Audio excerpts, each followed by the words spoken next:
All right, we're rolling. All right, beautiful. Welcome to Hacks and Jacks. It's April 20th, Easter Sunday on a beautiful baseball Sunday. Scott, how was your holiday weekend and how was your baseball weekend? It was busy. It was good. Saturday, I thought I was going to be able to go. When I bought the tickets, I thought it'd be Scooble. It wasn't Scooble. It was Casey Mize. He threw a nice game. Got to see a torque bomb. Get torque, nerds. Love it. Torque's still rolling, baby. We'll talk about it. We'll get to there. But no, it was good. And then just had Easter with the family. A good excuse for somebody in the family to make a big ham and give me a bunch of dessert and candy. So I'm doing good. How was yours?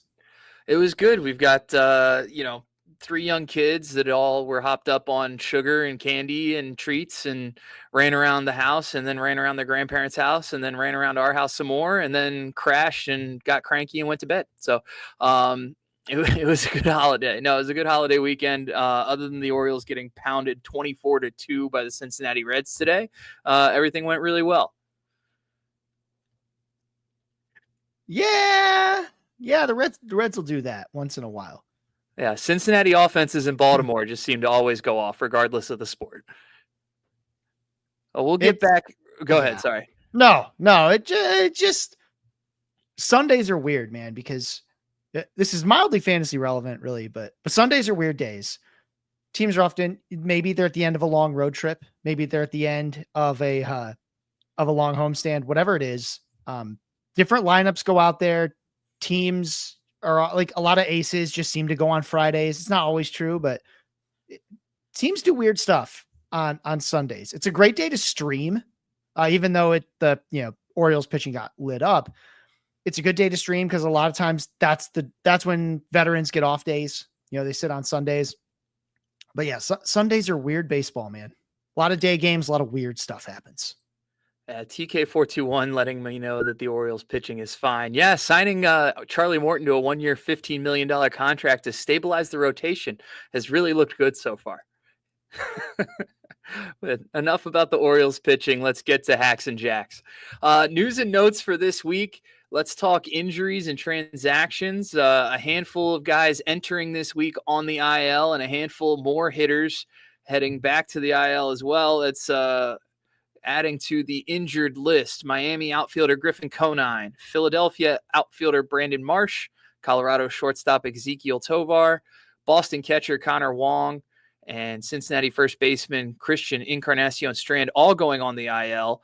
And then there's a couple other bats that we're not so sure about, might head to the IL, might just miss a couple games. That's New York Yankees designated hitter Ben Rice. And then if you were watching Sunday Night Baseball, Luis Arias collided at first base with Mauricio Dubon and might miss some time as well, Scott. Of those bats, other than Rice and Arias, is there anybody else who might be relevant from a fantasy standpoint missing time? I want to talk for just a brief second about Ezekiel Tovar because he was on a lot of bust lists coming in, and I get it, right? A 3.3% walk rate last year, 28.8% strikeout rate. Those are not numbers you love. He plays on a really bad Rockies team. There's a lot of reasons to be down on him. And coming into the season, starting out his first 16 games, 70 plate appearances, he's hitting 212, slugging 303. Not great, right? And I get it. And now he's on the IL. You're going to be tempted to cut him. And look, in shallow leagues, the 10 teamers, your IL's already full. I get it. I just want you to keep paying attention to him because all the reasons that people didn't like him coming into this season was that he struck out too much and he didn't hit the ball very hard. He hit it okay, but not very hard. And he's doing those things. Right? Like he's set a career high in max exit velocity already this season, not by much, but it means something. 111.1. His average exit velocity, small sample, but 91.2. That's about 2.5 ticks above where he'd been before. He didn't have a ton of barrels yet, but a 34% or a 43% hard hit rate. He's like doing the stuff that people want him to do. And the strikeout rate's down 10%. It's down to 18. He's not even at 20% right now. That player, that version of Ezekiel Tovar that shaves 10% off his strikeout rate is a guy who can absolutely repeat what he did last year, right? In terms of like the batting average, the 269 batting average, the runs and RBI. He can do all that stuff with an 18% strikeout rate. Can't do it again with 28, but he could do it again with 18. And that's what he was doing. It was a really interesting development. It stinks that the rest of the results weren't coming in yet, but man, give it time. I think it was going to get there. So just keep an eye on him. He'll probably, if you did cut him already, he'll probably stay out there for a while. The numbers were terrible, but just keep an eye on Tovar as he's on the IL. Hopefully, he shouldn't be out terribly long. It's a bruise to his hip. If you end up getting thin in the middle infield, you're going to be tempted to just search by who's been the best for the last 2 weeks. But keep an eye on Tovar. I think this is a player that really does have skill. It's not like he was a nobody prospect. He can do some things, and he plays for the Rockies. So that at least at home, he has a chance to rake. So yeah, Ezequiel Tovar hitting the IL, but worth keeping an eye on. And he may be hitting your wires here pretty soon. Yeah, we got a comment from YouTube from Uncle Ted with Ben Rice missing time and potentially going to the IL. If he does get sent to the injured list, is Trent Grisham a name that we should maybe keep an eye on? He led off today with Rice out, and he's hit, I think, 5 home runs now after today's action in limited at bats. What do we think about Trent Grisham? There was a time when we were very excited about Trent Grisham, really like sort of in his rookie year. And after he got moved to San Diego, he was a guy that's like, oh yeah, there's 2020 upside with this guy. He takes walks. He struck out a little too much, but the batting average was always just awful. Right. And it's not like his barrel rates were particularly bad. He hits the ball right. He hits a lot of fly balls. And it's helpful, being in New York, that is helpful for him. Being a lefty who hits a lot of fly balls, they have a chance to get out, but it also means his BABIP's always going to stink, because here's the thing about fly balls. Unless they leave the yard, they are probably outs, right? Like much more so even than ground balls, which is interesting, right? People think, oh, ground ball, that's the worst kind. It is, because the upside of a ground ball is a single, unless you're really, really fast, and then maybe a double, as long as no one else was already on first, right? Like that's it. That's your cap. Whereas a fly ball obviously could be a home run, but if it's not going to be very good. So with Trent Grisham, I like that the strikeout rate is down, right? I'm into that. It's not it's not quite a big sample. It's 52 plate appearances, about as low as it gets for really wanting to track strikeout rate. And that's good. I think, he had the 1 home run. He also struck out 3 times. So I don't know how often the Yankees are going to want to lead him off. I do think it was interesting they did it today, and they get a mixed bag with it, right? Hit a home run, struck out 3 times, did not walk. So I do think, like, if you have a wide open spot in your outfield, I don't hate the stream. I don't think he's going to play every day.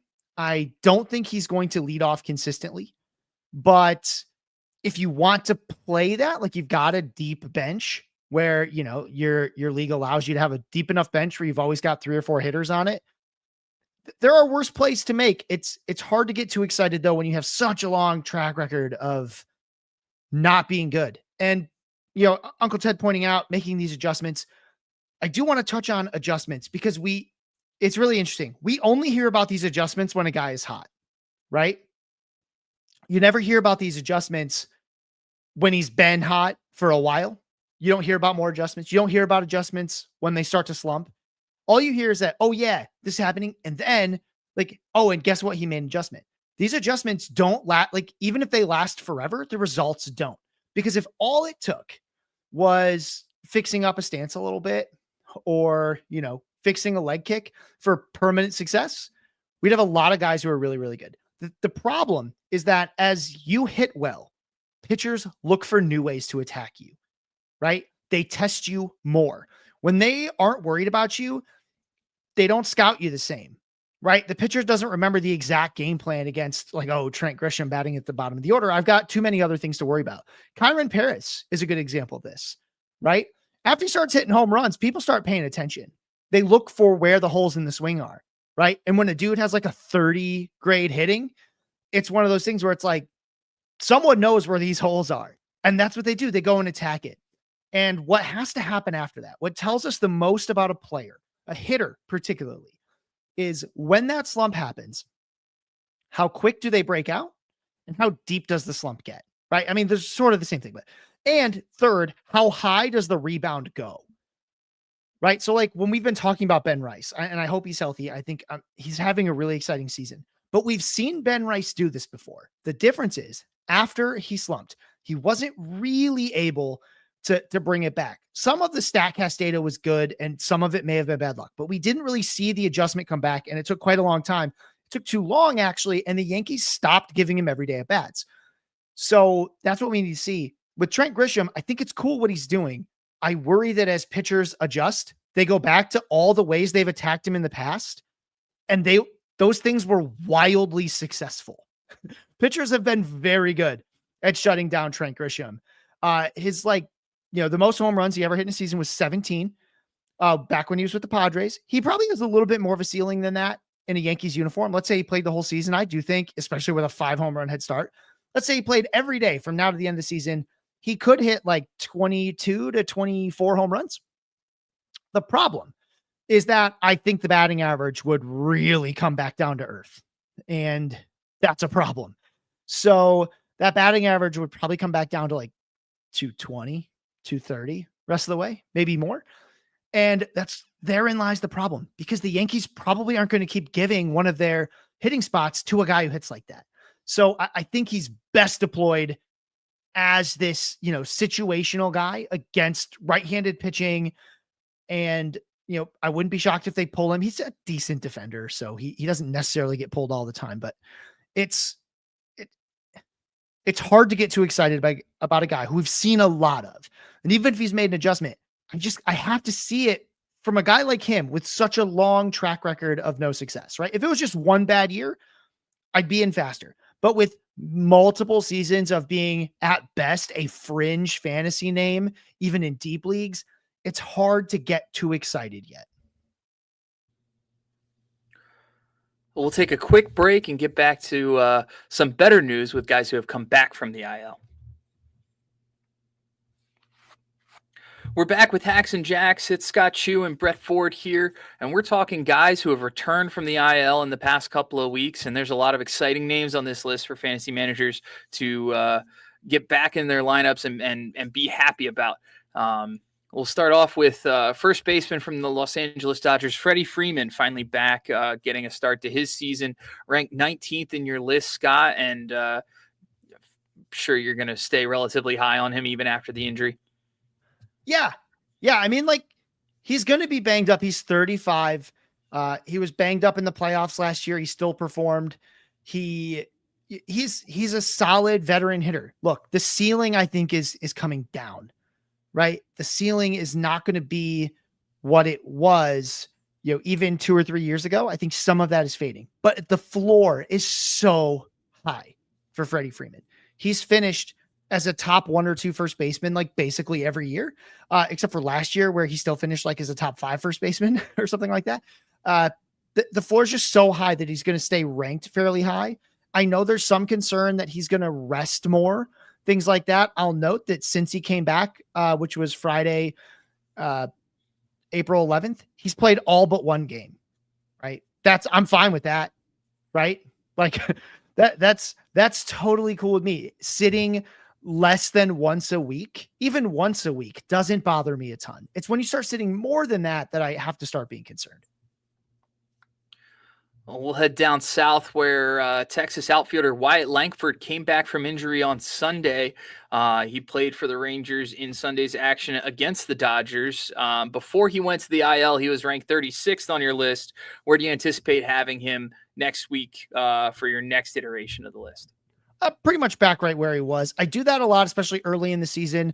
Unless I have some reason to believe this thing's going to linger, I try to avoid just automatically assuming that a guy's injury is going to linger just because of where it is. It is an oblique thing, and it's very easy to be very afraid about oblique things.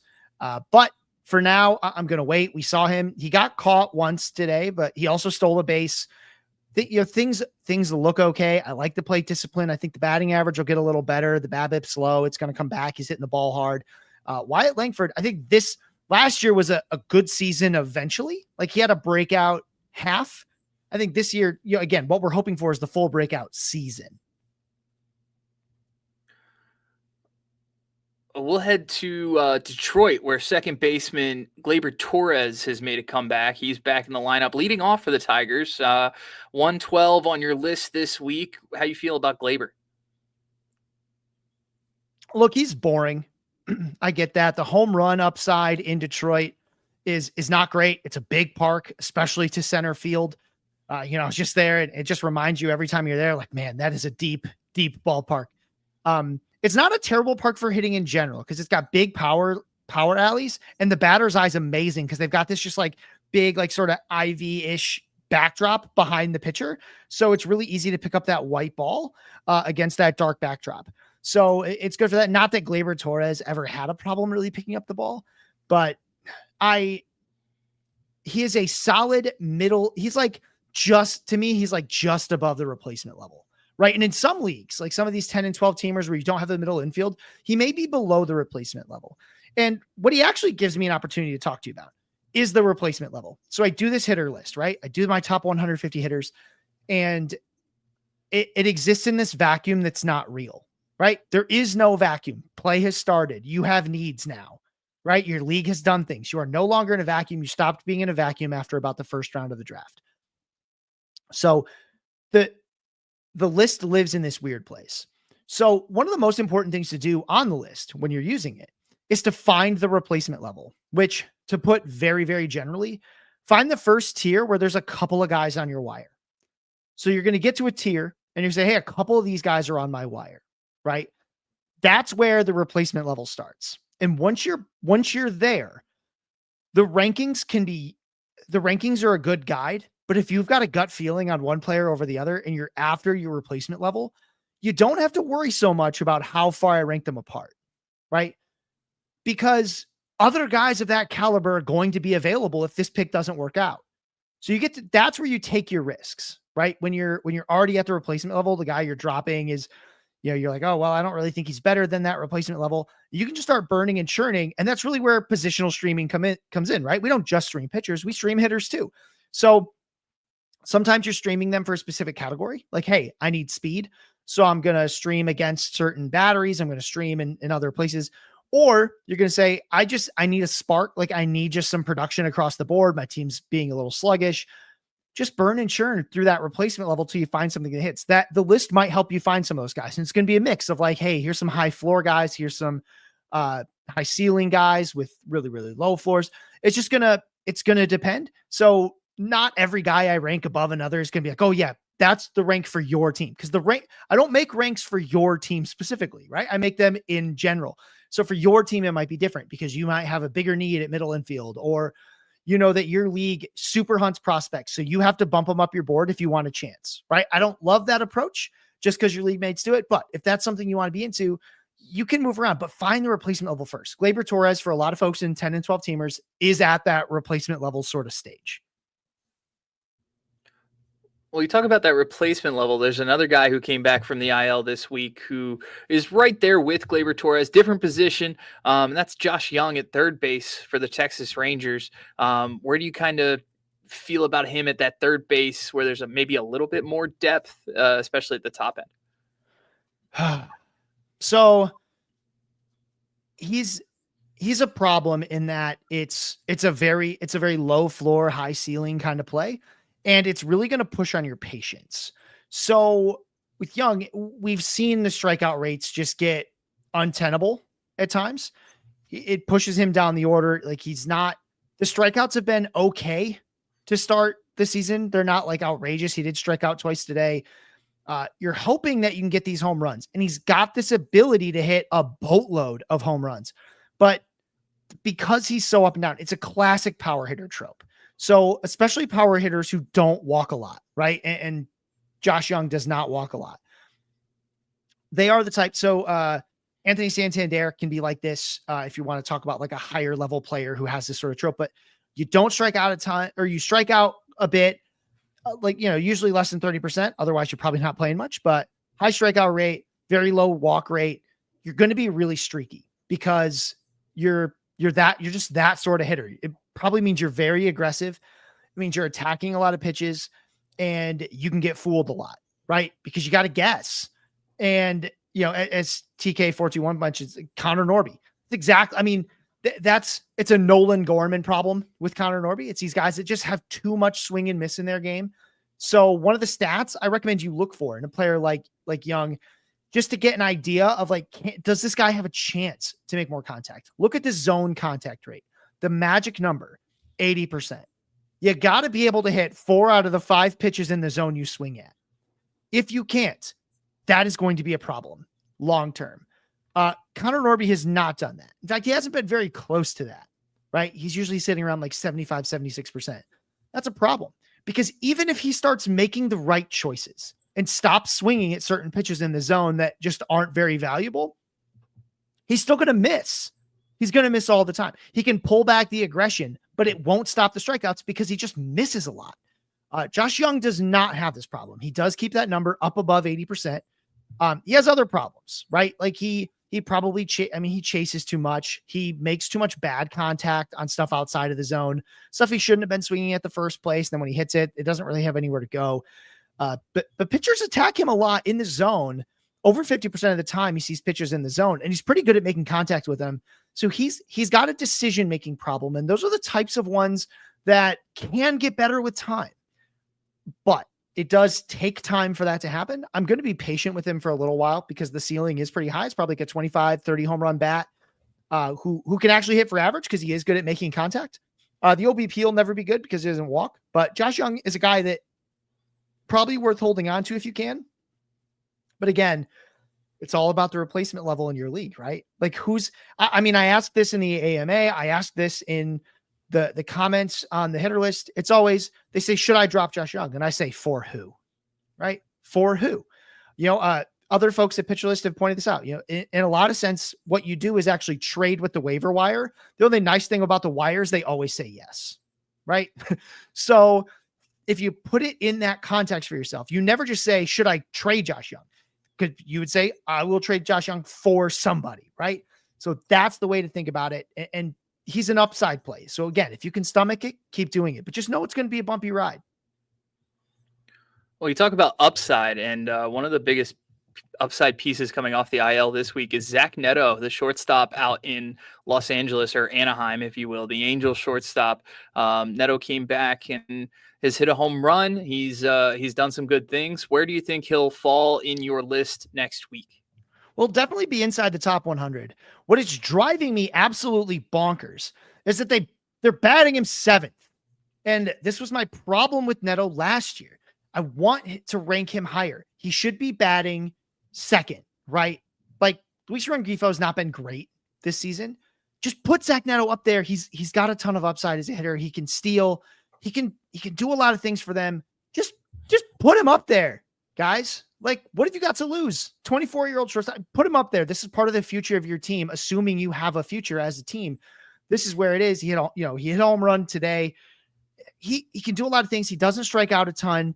He went 23 home runs, 30 stolen bases last year. Just let him bat 2nd. Let him bat 2nd. We'll be back right after this with some names that have been sent up or called up rather and sent down from Major League rosters. Some exciting prospects to talk about when we get back. Welcome back to Hacks and Jacks. It's Scott Chu here with Brett Ford. And Scott, talk to me about Scott, let's talk about some prospects. Matt Shaw got sent down to AAA by the Chicago Cubs after a relatively slow start.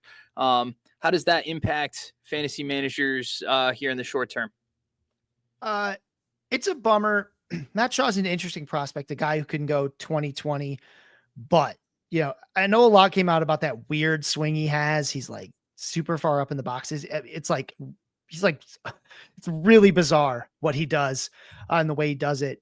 And that's not necessarily the problem long-term, but what he does have, even in the minor leagues, is a quality of contact problem. He does not hit the ball very hard ever. He can get some home runs because you don't actually have to hit the ball that hard to hit a home run, right? Hit it about 340 feet, which is far for me and you, but for a major leaguer, most major leaguers can hit a ball 340 feet if they really try. And 340 feet down the line is pretty much always a home run. So you can do that. Now, not everyone's going to go all Isak Paredes with it and do it every single time, but that's the path for him to get to like closer to 20 home runs. Whether it's down the pull side or, the oppo way, there's a way to do it. He's not a player you need to hold in redrafts because we just don't know how long it'll take before he gets called back up. The Cubs don't have a lot of options for third base. Like right now they're rolling with Vidal Brujan and John Birdie, who are fast, but like you don't need to be that fast to play third base. Like it's a skill. They got a weird skill set to be playing third. It's just that I think they can do it sort of. So they do need a third baseman, and it's not going to be these two guys they've got. They really probably want it to be Matt Shaw, although they may make a call to Kevin Alcantara or somebody. Kevin Alcantara is an outfielder, but they've got to make a call to somebody. They've got like this guy, Ben Cowles. He's not great. They don't have a ton of options at third base. They really need it to be Matt Shaw. That's the point I'm trying to make. Forget about me forgetting what position that the prospects play. The important thing is that Matt Shaw needs to be their third baseman. They don't really have a lot of other options because it ain't going to be Justin Turner. So he's going to come back up, but you don't need to wait and redraft because this quality of contact problem can take a while to figure out. It's one thing when a guy is making bad swing decisions because that's purely mental, right? That's all. I should swing now. It's pitch recognition. It's things that you can fix with, just by watching, just by in your head. Quality of contact is a much more physical skill, and that can be a lot harder to adjust with. It's one thing to just make contact. It's another when you can make contact. Matt Shaw didn't look overwhelmed. It's not like he was striking out in buckets, right? His issue, I mean, he struck out like 26% of the time, but that's fine. He walked 14.7% of the time. He seemed to be seeing the plate okay. It's just that when he hit it, it didn't matter, right? He almost never hit it hard. He almost never, like, his exit velocity was 82.7 on those 40 batted ball events. That's horrid, right? That's really bad. You cannot be a major leaguer like that. So they're going to have to send him back down to AAA to just try to figure that out. How can he put just better wood on the ball? That's what brings him back. Well, one of the most hyped prospects in the draft season gets sent down to AAA, and meanwhile, a large handful of prospects get called up. I'm going to read off a long list of guys who have made their major league debut over the last couple of weeks, and you can kind of cherry pick which ones you want to talk about and which ones might have some fantasy impact going forward. So here's the list. We got Chicago White Sox infielder Chase Mydroth, Pittsburgh catcher Henry Davis, Cincinnati infielder Noel V. Marte, San Diego outfielder Oscar Gonzalez, Minnesota shortstop Brooks Lee, Minnesota utility guy Luke Keyshaw, Milwaukee infielder Caleb Durbin, Miami infielder Ronnie Simone, Colorado infielder Adael Amador, Tampa Bay outfielder Chandler Simpson, and just called up a few hours before recording, Miami catcher Agustin Ramirez. Scott, any of those guys really getting you excited for fantasy purposes? A couple. Let's start with the ones that don't in shallow release. So that's going to be like Chase Mydroth, Caleb Durbin, this weird little wave of like a poor man's Luis Arias style player, which are these slap hitters who don't bring a ton of speed. They don't bring a ton of power. They just bring this contact ability, right? And on one hand, we all know a player who has lived like this, right? Just makes a ton of contact, never strikes out. It's Luis Arias, and we've seen other versions of it with limited success. At times, like Jeff McNeil was always another one.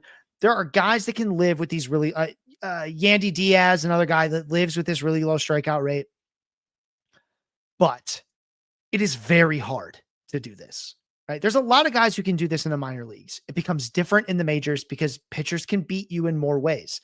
You will see guys, usually the problem is like guys that are, we see the other end of this where these guys are like very aggressive slap hitters. Durbin, Mydroth, really aggressive. They slap the ball around and they just try to get on base that way. And then we see the other end of the spectrum, which is Edouard Julien, for example, who in the minors just walks all the time.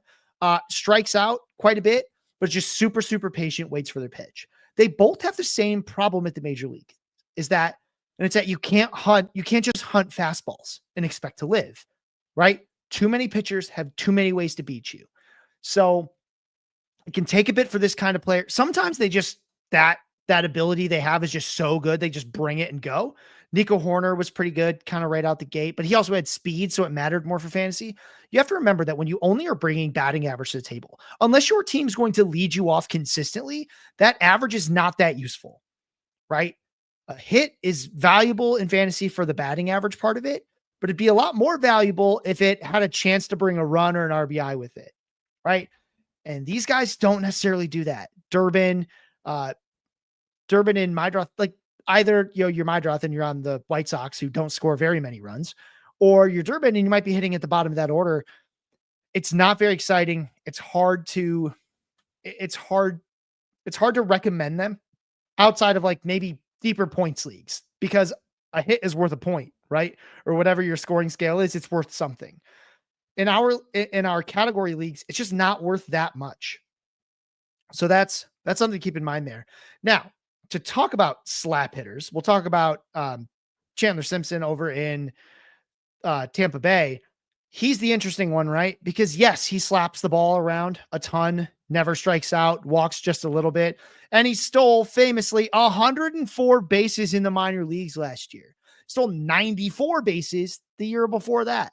Now, would he steal 100 bases in the major leagues? Probably not quite.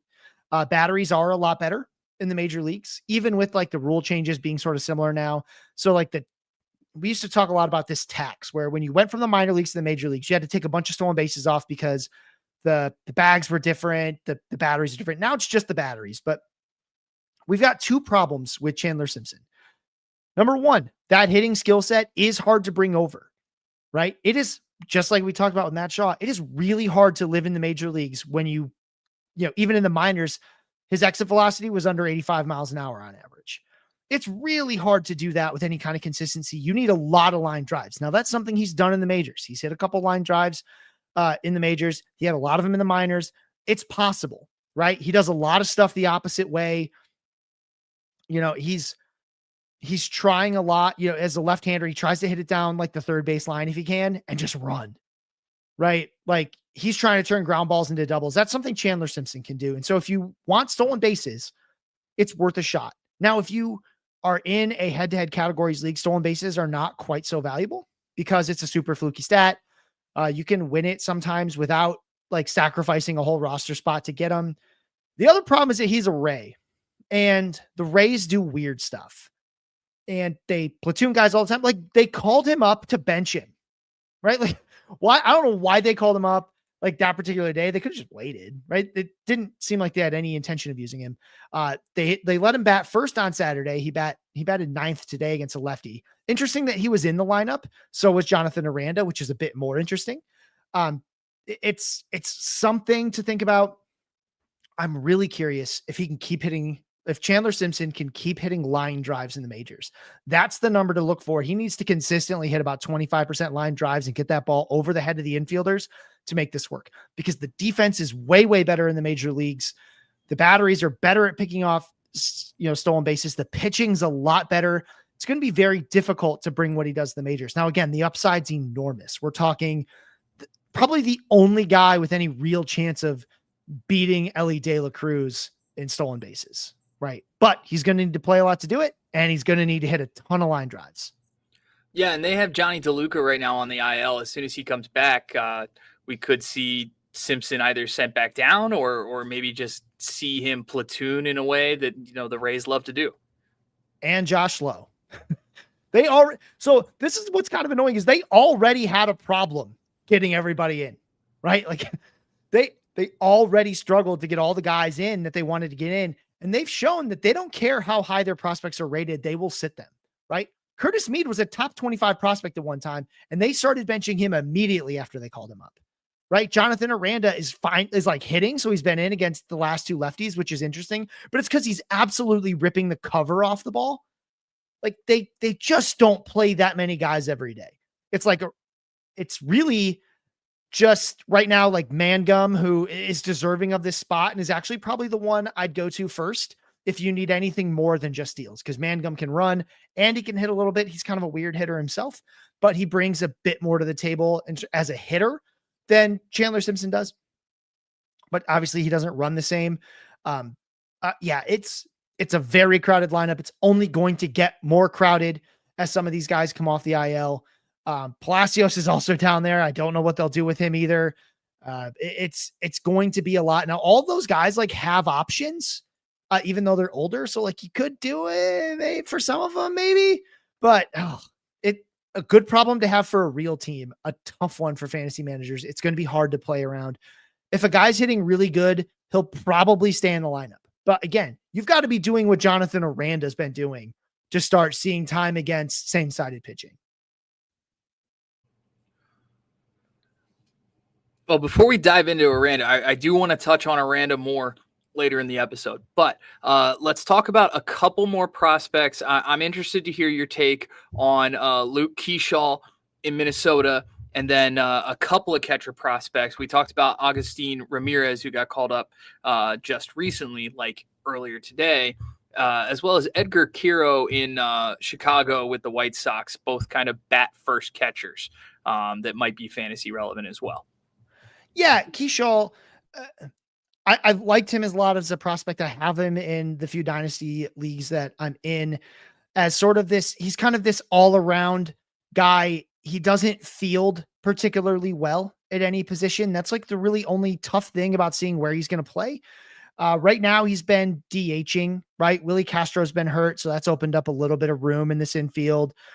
They've been playing Julien, but you know that they're not necessarily married to Julien as their second baseman. So that's maybe where the opening is for Keyshaw, but and there's some room at DH. He's right-handed, so he'll at least see time against lefties, but it's nice to see him be in the DH spot against two righties. I think there's some upside here. Again, he's more of like a do-it-all kind of guy who maybe in a full season is more like a 20-20 hitter with a 250, 260 average, depending. I don't know if he'd get there right away, but that's kind of the player that we're looking at, which, again, very good player. I think, he'll take plenty of walks. The strikeouts shouldn't be too bad. It's a very high floor. I don't know the ceiling is super high, but the floor is quite high. So that's the type of player you're getting with Keyshaw, just this high floor, but 20-20 sort of hitter. Something that's interesting as far as the catchers go. Agustin Ramirez is the one. I was actually kind of in on him. I was hoping he'd win that job right out of camp because who else is going to catch for them, right? Like it's Liam Hicks right now, like whatever.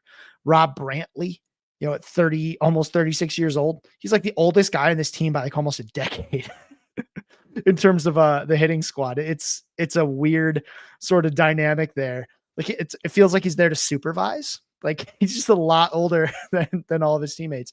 But Agustin Ramirez is this big power hitting catcher.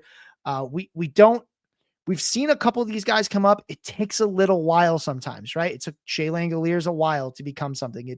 We're still kind of waiting on Francisco Alvarez, who is probably the highest touted of all of these guys.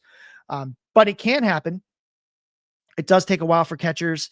But he's someone who, again, out the gate, if you've been streaming catchers, he's certainly someone interesting, right? A little bit better in OBP leagues because he walks but his OBP won't be good. I don't think his ratios will be very good at all in the majors. That's where to start with catchers, but like not that much worse than a streaming catcher. He does have plenty of pop. Like, he hit 25 home runs in the minor leagues last year. I think he could hit a similar number to that in the majors. He's got that kind of power. He's capable of barreling the ball up pretty well. He can hit the ball hard fairly consistently. I'm very interested in him, but again, it's really to me more about, do you need a streaming catcher? Because again, in any single catcher league, rostering more than one catcher is extremely difficult unless they're both like potentially top 5-6 catchers and good enough to earn a spot in your utility spot once in a while, right? Otherwise, you just can't do it. So he'll be interesting to those who are streaming their catchers. Now, for the White Sox, I'm not convinced the White Sox can develop any hitters at all. It's the Luis Robert Jr. problem. He's the same exact guy he was when he came up. He's not really made a single adjustment. Same for Andrew Vaughn. They're the same guy as when they came up. We haven't seen them take any steps forward. It's a problem. Like Luis Robert Jr., I keep saying he's the hardest guy on the entire list to rank because he's full of talent and it's just locked away in this White Sox lineup. I really would like to see him get moved. Like the Astros could use him, right? Like there's plenty of teams who've shown they can develop a hitter that could use him. The White Sox just haven't really developed anyone. So, they call up Edgar Cuero, who is an interesting prospect, like in and of himself, but it stinks that he's a White Sox because I don't know that I see it. Could he be a guy who hits like 15 to 20 home runs, which is very good for a catcher? Like if he played like a full season, like just was like an almost everyday catcher, like 120 game guy. Yeah, he could. I don't think the White Sox will give him that kind of opportunity. So he's really more of like a second catcher in 2 catcher leagues for me. Edgar Cuero is. I'm trying to remember to say their names again because I talk a lot. So try my best. Keep me honest with it. But yeah, Edgar Cuero, maybe probably more of a second catcher. Excellent. Well, that kind of wraps up our prospect talk. We'll get back with a little bit of Scott's top 150 hitters list, the most recent update coming out this past week after this break. We're back with Hacks and Jacks. I'm Brett Ford. He's Scott Chu, and we're going to talk about his top 150 hitters list. Scott, you made the most recent update on April 17th, and a lot has happened since we've talked about the list. One of the things that happened a couple weeks ago was the Kyron Paris hype train went full steam ahead. He, hit through April 13th. Kyron Paris had a .419 batting average with 5 home runs, 4 stolen bases, 13 runs, and 8 RBI. But I think Kyron Paris' season might be over. 1 for 14 with 9 strikeouts this week. What can we learn from someone like Kyron Paris? The same thing we should be learning all the time, right? Like Kyron Paris, it was awesome. And I get why you added him. Now, 2 things to think about though. You added him because you don't have time to figure out if it's for real, if you don't want to miss out. I wasn't super concerned about missing out. As a minor leaguer, he wasn't, that exciting. At least not lately, not since like 2022, he showed like a little bit of a flash. And then since then, maybe a little speed, and the Angels don't run as much as they should. Struck out a ton in the minors. I mean, this is an aggressive hitter who was going to probably get burned by major league pitching adapting to him. Now he may bounce back. He may just figure this out. It wouldn't be the very first time that's happened. Maybe for a guy with like a 30 hit tool, it'd be the first time it happened, but it's possible, right? Like I want every player, I want every hitter to be great. I would love it if we had a season where there's like 50 dudes that hit 50 home runs. Like that would just be phenomenal. I do not root against hitters ever. But if you asked me, 90s is what you're saying. Yeah. Right. There was maybe a little bit of cheating going on, but it was fun. Wasn't it fun? Were you not entertained?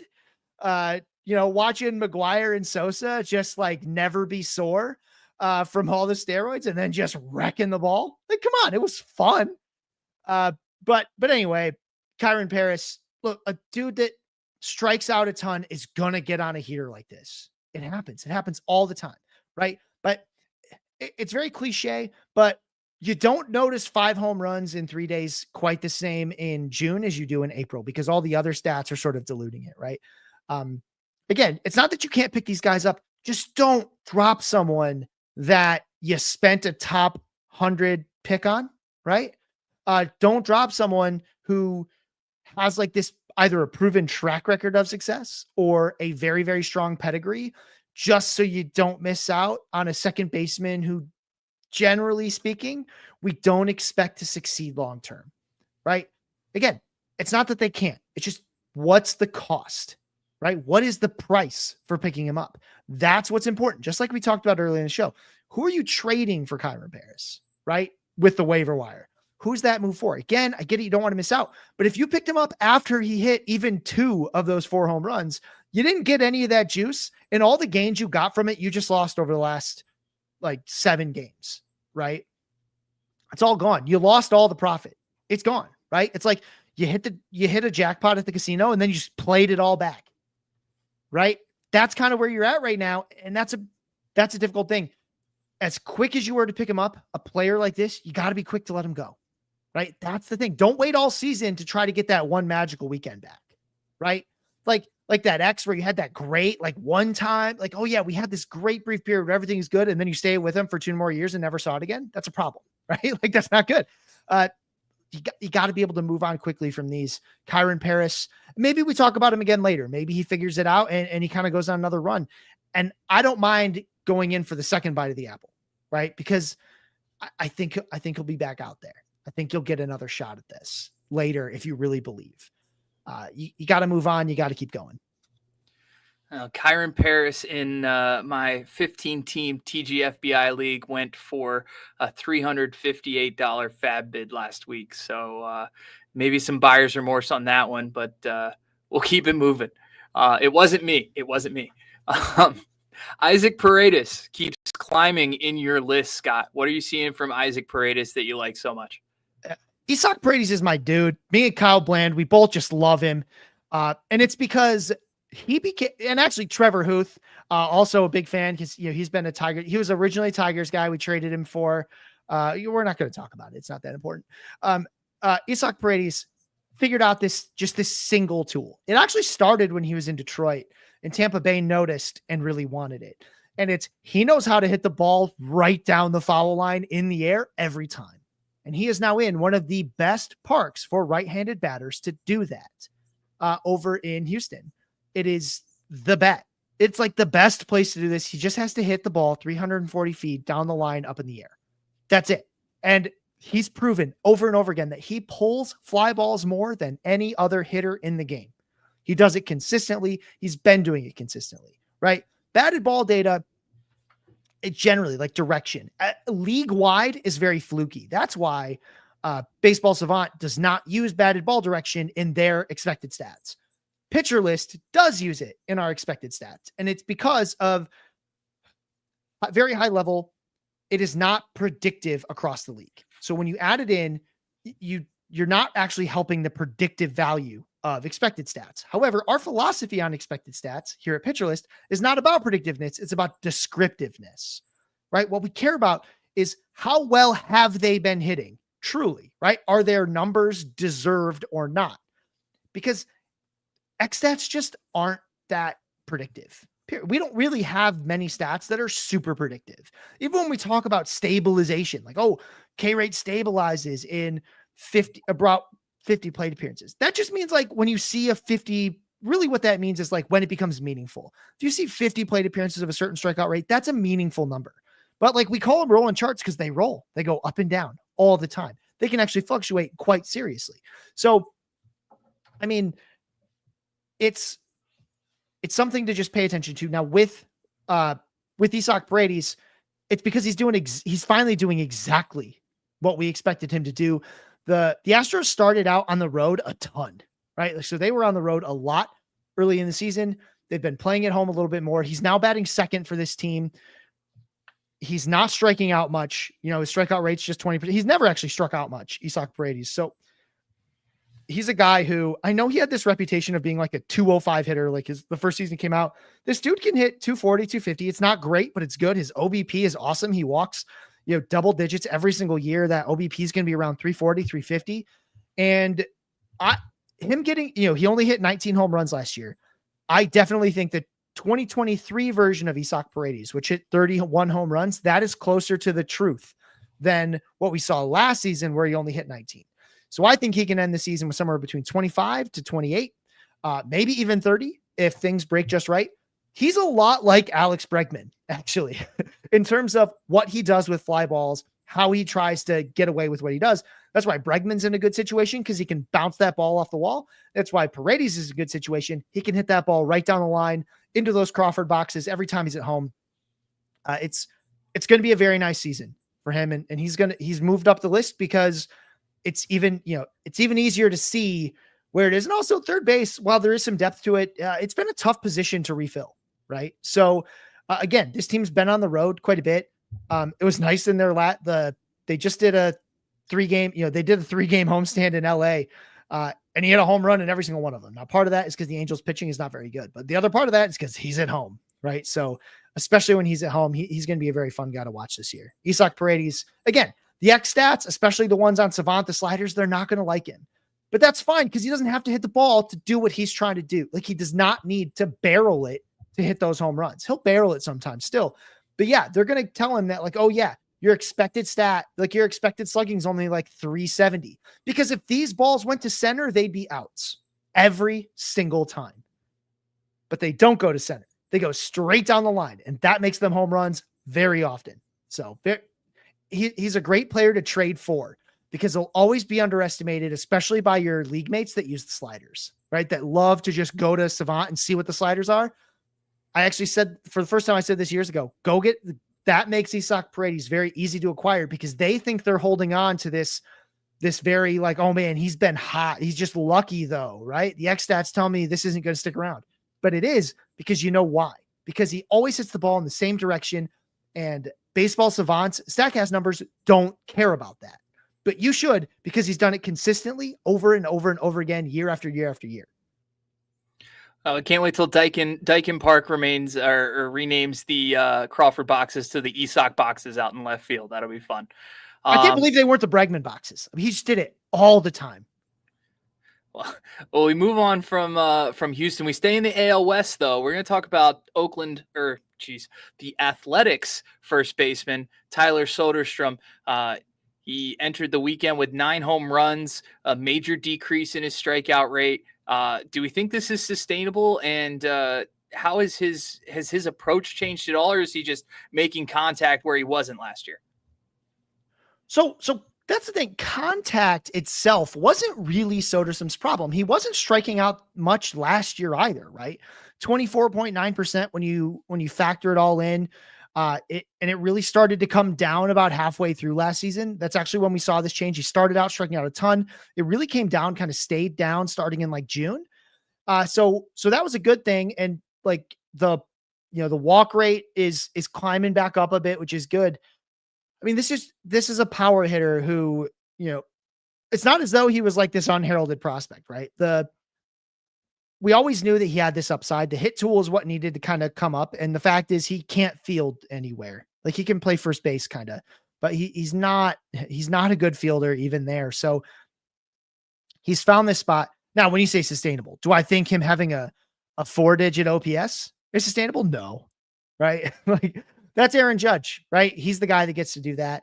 But there's nothing. What's important is that there's nothing in this profile that suggests that this is luck-based success, right? What he's doing is legitimate. Now, the one thing I will caution you on is his home run fly ball rate is too high. So right now, Tyler Soderstrom has a home run fly ball rate of 34.6%. Nobody can do that. Like, yeah, I know it's a AAA park, but it's not like a bandbox AAA park. It's a fairly neutral park for AAA.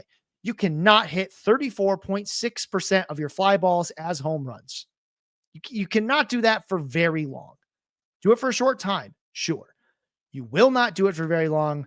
Nobody has, right? Like, yeah, there's a couple guys that have maybe done it for a while, but like, this is one of the first luck stats that I actually kind of learned about is home run fly ball rate. And again, are there ways to have a good home run fly ball rate?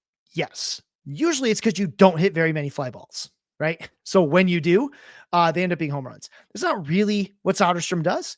He hits plenty of the balls in the air. So what that means is not so much that I think his home run numbers are going to slow down a bunch, actually. What that means is the batting average for Tyler Soderstrom is going to fall quite a bit because he hits a lot of balls in the air. And as I mentioned earlier in the show, when you hit the ball in the air and it doesn't leave the yard, it's probably an out, right? So that's like the main thing to keep in mind here. And again, just to like keep in perspective, right now his is 34.9, the number one home run fly ball rate last year, Aaron Judge 32.2, right? Soderstrom's got a lot of power, but I'm not ready to compare to Aaron Judge yet, right? The next highest 28%, that was Shohei Ohtani. All right. Ketel Marte had 25%. That was interesting. Juan Soto, 25%. Kyle Schwarber, 24.7%. Gunnar Henderson, 23.9. Marcelo Ozuna, 23.1. Like that home run fly ball rate is going to fall 10% at least. That's actually about where his teammate Brent Rooker is, Teoscar Hernandez. Guys that hit a fair number of fly balls, it's just hard to keep that number, right? 34, it's just too high. It's probably going to fall about between 10 and 15%. And then after that, I think what we see is a guy who still hits plenty of home runs, a guy who I think can certainly end the season. He's already got 9, ending the season like around 30 to 33. I think is very possible for Soderstrom, but it's not going to be hitting 309. It's going to be more like 230, 240. Let's move on from last week's cover boy to this week's cover boy. San Francisco outfielder Jung-Hoo Lee has been tearing the cover off the ball, Scott, and he earned the hitters list graphic cover there for this week. Talk to me about Jung-Hoo Lee and what he's been doing out in the Bay Area. First of all, thank you, J.R. Canes. He's been doing these covers for the hitter list pretty much ever since I've been writing it. Does an awesome job with them, finds new themes every year. I think they're just beautiful. And so Jung-Hoo Lee. So what's cool with Jung-Hoo Lee?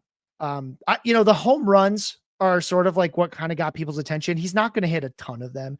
Jung-Hoo Lee he doesn't hit the ball in the air that much.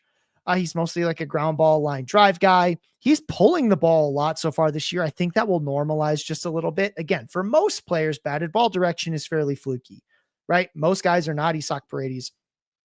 So I expect that to move in. What's nice to see is, the barrel rate's up, right? The stats are suggesting like not a lot of this is luck. Now the home run fly ball rate for him is 15%. That's technically a sustainable number, but for Jung-Hoo Lee, that'd be higher than it ever was in any year of his career, including in Korea.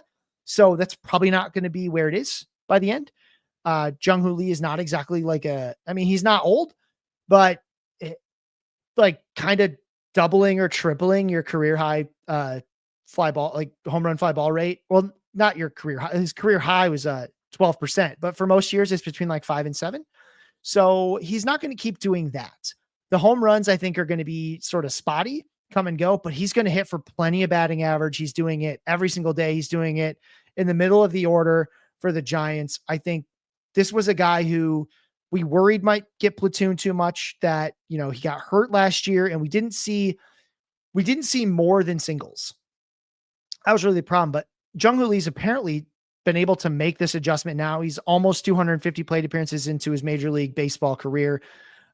I'm very excited about what he's able to do. Again, it's not by the end of the season, it's not going to be sexy, right?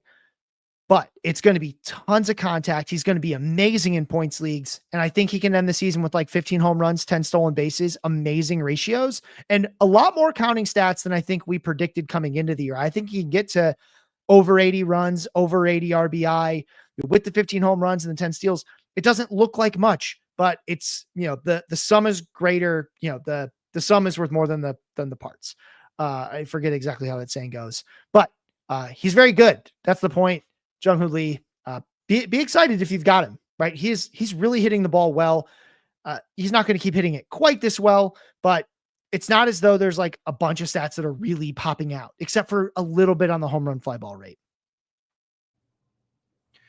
Oh, we talked about the guy on the cover graphic 2 weeks ago with Soderstrom. We talked about the guy on last week's cover graphic with Jung-Hoo Lee. And I'm going to make a bold prediction and say this is the guy who's on the cover graphic this coming week, and that's first baseman from the Tampa Bay Rays, Jonathan Aranda. Talk to me about what Aranda's been doing and what you like about it so much. So he was actually a guy we liked in the preseason. The only problem was playing time, right? And he's getting it. Jonathan Aranda. So he's always been known as a guy who can definitely hit the ball hard. I had a good hit tool.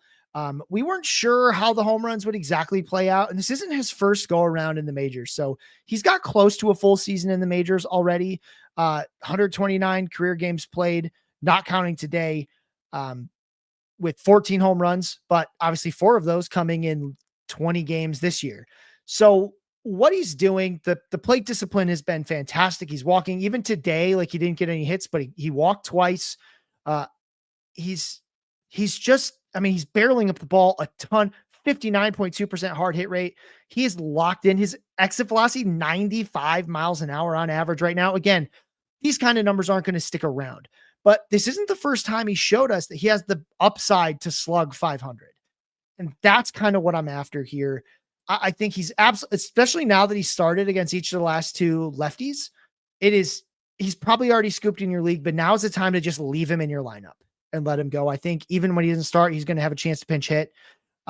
Again, it's all about playing time in Tampa, but they're kind of showing like for now, he's got it.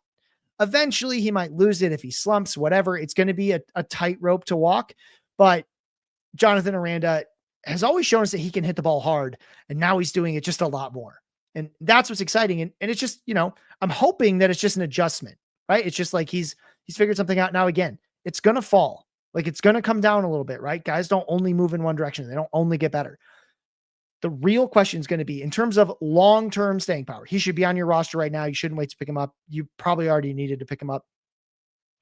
The question is going to be, just like I asked earlier with Ben Rice, it's going to be the same thing with Tyler Soderstrom. It's going to be the same thing for Spencer Torkelson, who I absolutely love.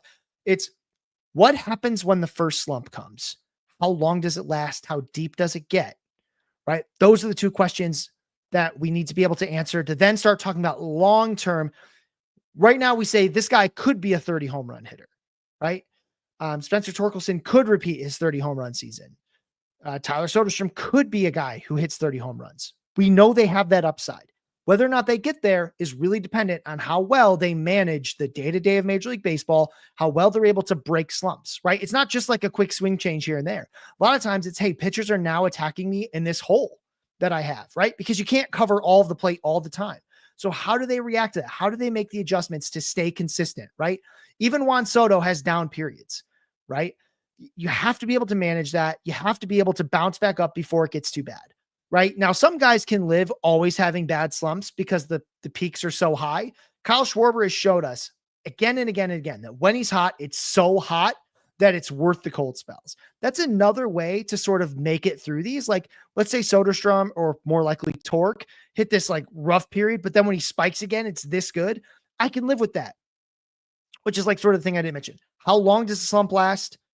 How deep did it get? And what was the peak like after that? Those three things, that's what we're constantly looking at with these guys. That's what we want to know. I need to know about Aranda, again, for long-term. For short-term, they're showing you the peak. With Kyron Paris, we talked about earlier, the fear was he'll never see this peak again. It's going to fall. It's going to fall really, really hard. And I'm not sure he'll ever make that peak again. I don't know if Torque or Soderstrom or Aranda will ever hit this peak again, but they have the tools to do this again, right? Kyron Paris, I'm not sure he ever did. I mean, he's a super aggressive hitter and was just getting the ball out. Eventually they found a hole. I think they're going to keep finding holes. I think he has a lot of them. These guys don't necessarily, right? Soderstrom, Torque, Aranda, they don't have the Rice. They don't have these huge holes. We just need to see them come back, right? So that's what I'm excited about with all these guys. And that's what we're watching for going forward. You just add them for like, you had to just pick them up when they were hot. But what was nice about these guys is they had real tools that we were excited about before, right? Soderstrom was a highly rated prospect. Torque was one of the top prospects in baseball. Jonathan Aranda was a top 100 prospect, right? With a very good hit tool. The question was, when can the power show up at the big league level? It's happening right now. So now let's see how that plays out. We are now focused on long-term, not about should you add them. Of course you should. You already needed to 2, 3, 4 weeks ago. But now we're thinking about long-term. That's the way that analysis is going to play out. And when you listen to this podcast again, we're just going to be talking about whether the slump has started and what's it going to look like to come back out of it. Oh, while we're looking at your list, is there any other hitters that you want to talk about that have had, their names come up, whether it's, risers or fallers the past week or so? Anybody else you want to touch on before we sign off? Yeah, a guy who's come up a lot at first base. So we've had a lot of these first base breakouts, Michael Busch, Wilmer Flores, Jonathan Aranda, Ben Rice, Pavin Smith, who's doing some interesting things. He's long been a very mediocre player in the big leagues. He's doing some interesting things right now. Worth scooping if you need a stream.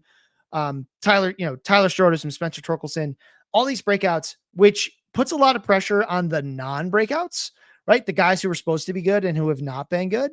And the main one, there's two, right? One of them who I think you should cut, and the other one I'm trying not to cut. The one you should cut is Spencer Steer. Spencer Steer plays for the Reds. He might have put up some of the silly numbers today. I didn't look. I think he got a piece of the 3 runs and an RBI. Like, that's real cool. He still has a 22 WRC plus on the season. He's been sitting every other day for the last week. That's why he's got to go. It's not because Spencer Steer, the thing was, he was never like a great hitter. What he was a full-time hitter in the Coors of the East, who on a team that ran unbelievably aggressive on the base pads. That's how he got to 20 home runs. That's how he got to 25 stolen bases. And they let him bat like third. That's how he got to 92 RBI. He was an opportunity guy, right? Spencer Steer was a player who was put in an awesome opportunity, and it made it good for fantasy. That opportunity is gone, and the skills are not enough to carry him when he doesn't have that opportunity. You got to let him go. Tristan Cassis, on the other hand, is harder. I love the skill set here. He's a patient hitter, sometimes a little too patient, but Cassis has a ton of power. This is a guy who legitimately could go 30 home runs, right? I mean, he was a guy that we were excited about in the offseason, and it's been a terrible start for him. And I'm not going to sit here and say, like, I see this thing in the numbers that suggests he's a breakout is imminent, right? Because that's not really there, right? He's hitting the ball about as hard as he had before, not super often, but he is hitting, the hitting numbers aren't atrocious. They're down a little, but not enough to explain such a dramatic drop. The concern I have is that the Red Sox don't appear interested in letting him hit against lefties anymore. So Cassis has been sitting against all the lefties. That's why, again, you spent a fair amount of draft capital on him. And I think you probably got to wait through the end of the month if at all possible. But if you're in a position where there is a Jonathan Aranda type on the wire, right? I'm probably okay with that, right? But not just for any old guy. It's a very difficult place to be. It's because it's not even like they have other like good first basemen just ready to go, right? Like there's not. You could throw Rafael Devers over there with a first baseman's glove and try, but. And then who will DH? Like, this bench is super thin. Like, they just don't have a lot of hitters on the bench, right? Rami Gonzalez, David Hamilton, Rob Ref Snyder. Like, you just don't have a lot of options. So I'm curious to see how that's going to play out. But I am worried. I'm worried because he is a very patient hitter. He's shown that it can take a long time for him to break out of these slumps. There's enough raw talent that I want to wait and see, but he is poised for a fall on the list. Because of the lost playing time. Really, with both these guys, my concern right now isn't just the production, because this is also the thing with Cassis is it's not like we've never seen him be this bad before. We actually have, right? We've seen him be platoon before. We've seen him come out of it. We've seen him be, just not very good before. We saw it really towards the end of last season. He had some times in September that were this bad, maybe worse. So we've seen it. The problem is the lost playing time. Again, he can get it back. We've seen him do it before, which is why I'm willing to hold. But with Steer, even if he has been this bad before, he's lost his opportunity. That's the problem. It's going to be hard to get back. It's a bit crowded over there. They don't really need him. So especially with Austin Hayes coming off, hitting really well. He's a decent stream in the outfield if you need one, especially in like 4 or 5 outfielder leagues. Look at Austin Hayes. He's a really streaky, aggressive hitter. I mostly prefer him at home, but hey, streaky hitters get hot sometimes, right? Ride the wave and then drop him when he gets cold. So yeah, I get it why you're frustrated with Tristan Cassis. I'd ask you to wait just a little bit, not long. Give it like one more week. Let's see what happens.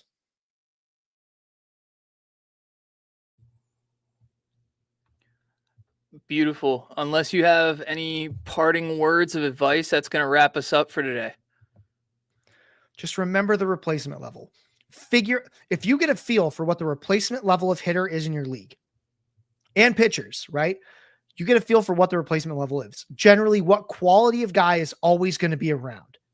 That's really going to help you make a lot of moves, right? You're not going you're not going to lose so much sleep over that last outfield spot, right? Because when you know that there's players of that kind of caliber always available, just let it fly, right? Look at matchups, let it fly. That would be the advice I'd give you. If you get nothing else out of this, rolling charts as always, find the replacement level. Excellent. Thank you, Scott. For Hacks and Jacks, that was Scott Chu, certainly way above replacement level as far as hitting analysis goes. Make sure to check out his top 150 hitters list on Pitcher List every single week. Typically gets updated on Thursdays. Supposed to be Wednesdays. Shh. Oh, I read it on Thursdays. There you go. Yeah. My free days are Thursdays. I made it on a Wednesday so far once. I'm going to get better at it. It's been a little hectic lately, but I mean, it's going to get there. The top 150 hitters list, Scott Chu typically updates those lists on Wednesdays. So make sure you read that on pitcherlist.com and check out the PL Pro, all the in-season tools of PL Plus and PL Pro. There's some really great stuff there. If you haven't checked it out, make sure you do. And good luck with everything in the rest of your leagues this week. For Scott Chu, I'm Brett Ford signing off for Hacks and Jacks. We'll be back next weekend. Have a good one. Beautiful. Do you want to I'm going through the chat now, and it's all just Uncle Ted telling us all about Tirso Ornelas. I'm glad someone's here, man. I don't want to get lonely over here. Hey, we got 25 viewers, man. We're doing okay. Hey, that's not zero. Thanks for joining, fellas. We appreciate you, fellas and ladies. If there's any ladies in the room as well, we appreciate you all tuning in, and hopefully we'll see you next weekend around the same time. But it is 10:30 on Easter Sunday, and I'm zonked. I got to edit this, get it up, and go to bed because I am exhausted. Oh, I totally forgot about a guy that we probably should have talked about. So if you're still listening, I don't have a place for Nick Kurtz yet because I was this close to adding him to our show prep list, and I was like, he's on plenty of others. Like he's on plenty of others. It's not as though because we didn't mention him, no one will know who he is. Right. Exactly. The only real problem is there's a lot of really bad defensive players in Oakland.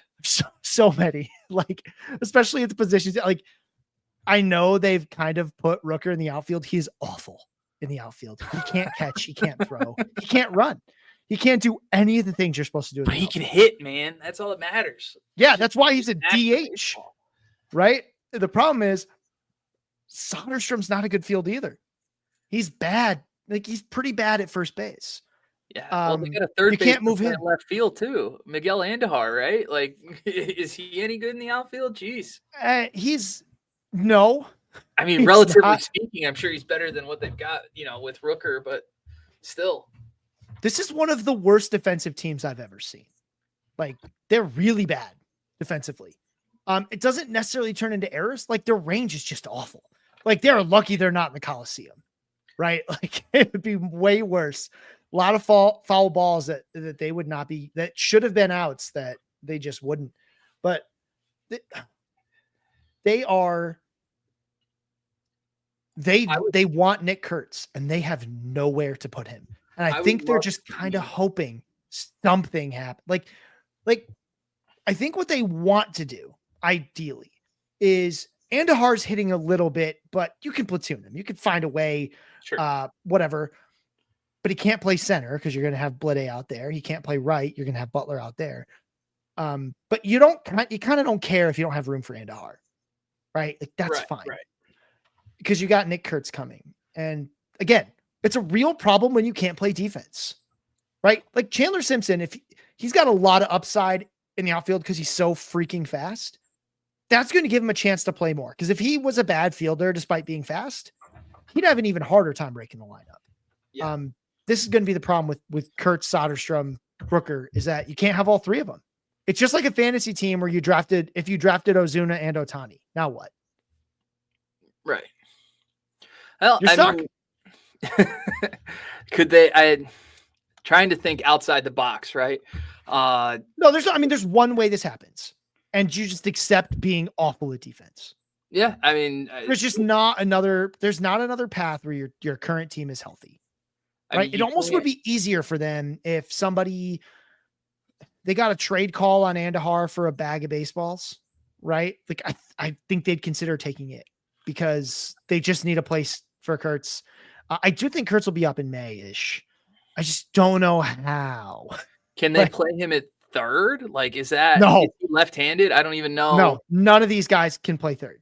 None of these guys have any business being at third base. Like Uncle Ted mentioned, like, oh, Bregman's bad at third, but he can play it. Like, he can't throw very well, which is frustrating, right?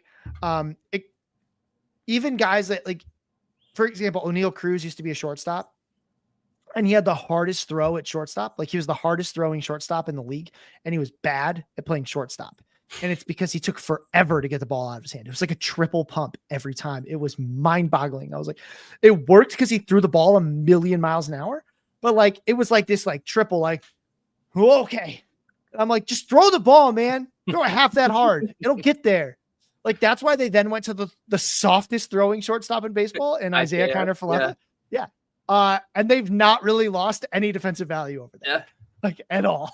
It'll be really slower than Cruz. He's smaller than Cruz. He can't throw it nearly as hard as Cruz. And it's exactly the same because Cruz just took forever to throw the ball over there. I can't wait for the Athletics to play Shea Langoliers at third base, put Soderstrom back behind the plate, put Kurtz at first, Rooker in left, and just win a game 13-11.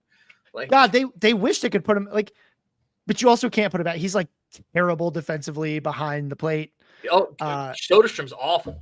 His pop time was like 2.13 or something, and it went back when he played catcher, which is god awful. Yeah, like, Oakland can't be giving up free runs, right? Like, they can hit, but they cannot pitch. They can't play defense, right? So that's going to be a weird one, man. Like, it'll be fun. There's got to be something's got to move, right? And it's probably going to be injury, as much as we hate to say that, but it's not, the problem is you'll still have all those guys on the field. Right. The injury just makes it easier. It makes it easier to swallow that poison pill, which is Rooker plays the outfield. Yeah. A guy who's slow, not good with the glove, and doesn't throw that hard. Usually the guys like that at least have a cannon, right? Like Pat the Bat Burrell at least could throw it hard. Right? Like, he could throw it hard. Like, that's all he could do. So he's a big plotter out there, but he had a decent arm. That's like Santander. That's like Santander last year. Yeah. He's okay, he's serviceable because he can throw the ball, but he's not great. Yeah, because like, if he was a good fielder, he would have gotten to the ball, but at least he threw it into second hard enough that the guy only got a single out of it. So you're like, okay, whatever. Like, Rooker can't do any of those things. Yeah. Like, he's just not good at it. Like, it's hard. It's hard to imagine like an MLB caliber athlete being bad at playing the outfield, especially one who is not unathletic. Right. Like, it's kind of funny that they're the Athletics. And they have some guys that are sort of not athletic in a way, but it's not like Brent Rooker's unathletic. He's just not good at playing outfield. He's just bad at it. Right. Yeah. Like, he's like a beer league softball outfielder. Right. I can do that. Like, yeah. Cause like you accept he's still going to drop it. Right. You're like, I might not make the play, but when it's his turn, baby, he's going to crush it. That's right. And so how many times can a team do that in the major leagues? Just say, yeah, but he hits. This is like the bizarro old NL, right? You'd be like, yeah, I got to put him in the field because I need him to hit, and I can't DH him because my pitcher has to hit. But now it's like, now I have 3 of them.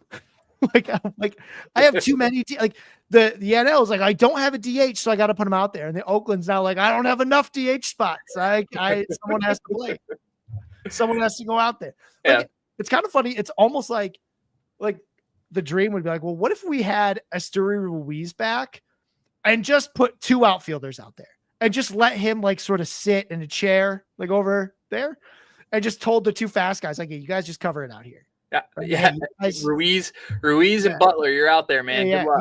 You guys can be fine. You can be fine. Just run, baby. Just run. Try to make, we're not losing anything here. right? Yeah, like, but then where do you play Rooker? Like, you have to you're playing 4 infielders still. You're not playing a 5th infielder. He's just no, he's just hanging out in foul we're territory. just asking the other fielders, what's going to happen is he's going to cover where he's standing, right? He's going to cover that area. He's just the rover in softball, but he's not roaming. He's just he's there. He's just like over there.